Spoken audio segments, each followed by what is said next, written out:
Hello, everybody. This is Angel Rebo, the CEO Confident, and we are here today with Neville Joffe. Hi, Neville. How are you? Hello, Angel. Wonderful. Thank you. Good to see you. Good to see you. So for everybody that maybe doesn't remember, Neville Joffe has been for the last almost 30 years, teaching financial literacy and financial principles so that the companies become aware of the financial implications of their business decisions. And we are here today to talk about some of the principles of Neville Joffe's theme, which actually he's been explaining to executives for so many years, which is what gets measured gets managed. So Neville, welcome again here. So why do you think that getting things measured to being managed is so important today? Angel, if you use a metaphor of a physician examining a patient who say, look, I'm not feeling well. I say, well, what do you mean you're not feeling well? I was not feeling well. Probably one of the few things the physician is going to do is take his temperature or her temperature, take blood pressure, take a look in the ears, etc., and get a reading of sorts. In the absence of measuring certain vital signs or metrics of the patient, this physician wouldn't even know which direction to take. So in a business, it's no different. We need to measure to manage, because people tend to examine numbers in isolation, and it is so dangerous. People look at revenues going up. Yeah, like, so what? What about your costs and so on? So having the right kinds of measurements, and I say the right kind of measurements, not a lot of measurements, I mean the right kinds of measurements, is so important for business health and to influence operational behavior by people who drive the profits in the business. You touched upon a very important point, which is revenues are up and so what? But right now, the same way we can say, okay, revenues are down. So what? Does that mean that the profitability of the company has been compromised? No, far from it. Sometimes to the contrary. Many years ago, I bought an equity position in a vertical manufacturing company that's fully integrated. That is, for those who are not familiar with the term, and we employed about 400 unionized employees. So it was a very nice sized business. The problem was that a lot of the employees were engaged in manufacturing product that was high on the revenue line on the P&L, but was sucking up resources in the company. And it wasn't the kinds of products that were the core skill of this organization. Long story short, we did some process mapping, and we went back and did some testing of utilization resources, and we cut out this particular line of business, which reduced our revenues by almost a third. But associated with that, we got rid of a lot of the associated costs. Well, guess what? Started making money.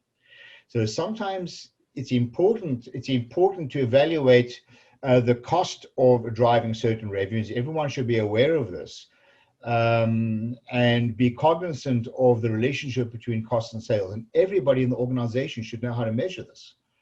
Does that mean that, for instance, today, I would say most of the companies in the world are really with the revenues down compared to last year? Does that mean that if they actually took the necessary measures, they could actually still have profits and free cash flow?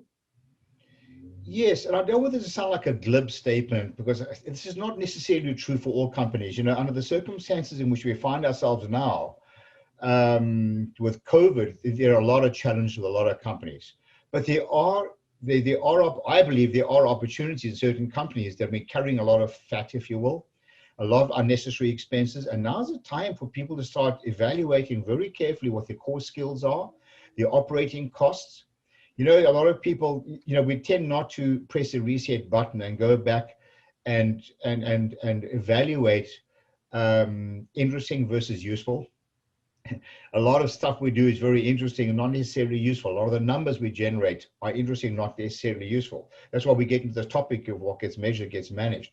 And sometimes we have to go back and take some very hard decisions and cut a lot of the fat. So this is a really good time to start really measuring very carefully the financial implications of certain operational behaviors and the financial implications of certain types of costs that, and I call this a deprivation test. Just cut out a certain process and see what happens. Quite often you'll find absolutely nothing. Absolutely. And what gets measured gets managed is actually part of your latest book, which is right now. I'm really happy I have one of them here with me. It's called, the Baker's Dozen's Rules of Highly Successful Business Operators. If you can see it, we're talking about chapter 2 today, so it couldn't be more timely, right? Because you talk about 12 different principles you have been teaching to more than 20,000 business operators and C-level executives for the last 25, 30 years. Is that correct? Yeah, it is. And in a lot of the organizations I work with a lot of multinational companies and growing entrepreneur organizations alike. And I see the same problem over and over and over again. I've experienced this in my own organizations, in my own companies.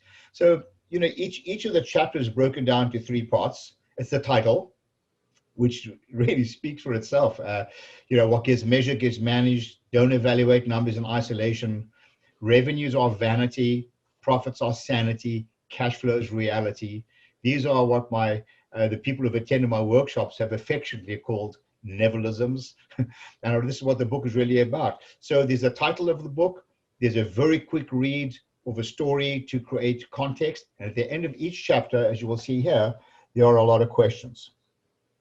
And questions which these are really loaded questions. For example, do you have an incentive or compensation plan that everyone clearly understands?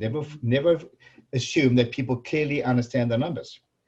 Are there elements of the plan controllable by all those people in the organization? People are measuring to manage, but it's very frustrating when a person's incentive plan is based on certain numbers that are used to measure performance, but they have no control over the numbers.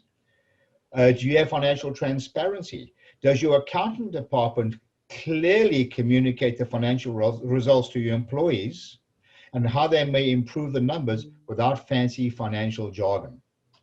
I can tell you, Angel, that I've been teaching this, as you said, for decades, and I've tested literally thousands of people, and I find the consistent results across the board, from grassroots, blue-collar workers to corporate executives, non-financial executives, that is. And I found that consistently people are less than 40% financially literate. Can you imagine expecting people to make financial decisions based on numbers when they don't understand the financial implications? One of the themes or the framework of what I'm trying to communicate to corporate executives is that shareholders invest in a business for one reason and one reason only: to drive sustainable profits and cash flow, right? Sustainable profits and cash flow. But to do that, you need to get your employees engaged. You need to educate them, and only then can you hold them accountable. Exactly.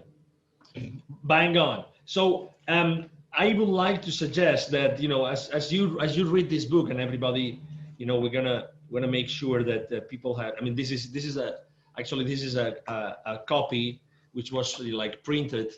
The book is still not available for purchasing.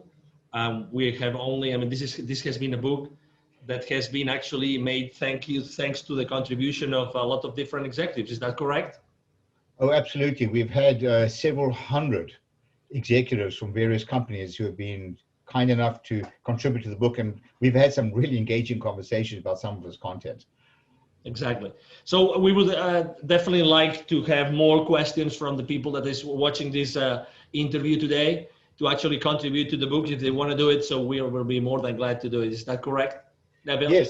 Yes, absolutely. And if anybody wants to see some extracts of chapters or some of the questions, please email me at Neville, that's Neville at bizwisdom.com. That's bizwisdom.com, Neville at bizwisdom.com. I'll be happy to send you a soft copy of some of the questions and or even of the chapters and get your input. Excellent. Well, thank you very much, Neville, for being here with us today, and to everybody watching this interview. So thank you very much. I'm sure that you have enjoyed this conversation as much as we have, and you have a wonderful day. See you soon. Bye-bye. Thank you. Bye-bye now.